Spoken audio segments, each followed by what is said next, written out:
बिस्मिल्लाहिर्रहमानिर्रहीम। हदीस शरीफ का तर्जुमा है, नेक साथी और बुरे साथी की मिसाल कस्तूरी बेचने वाले और भट्टी झोंकने वाले किसी है।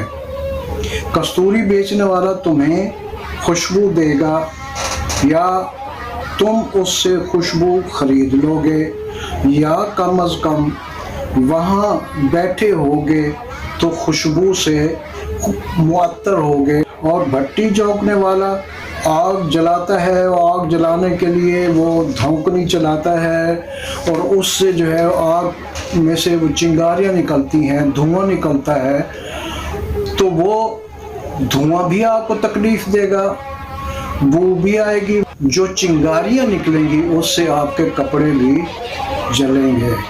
तो आप सल्लल्लाहु अलैहि वसल्लम ने बहुत वाज़े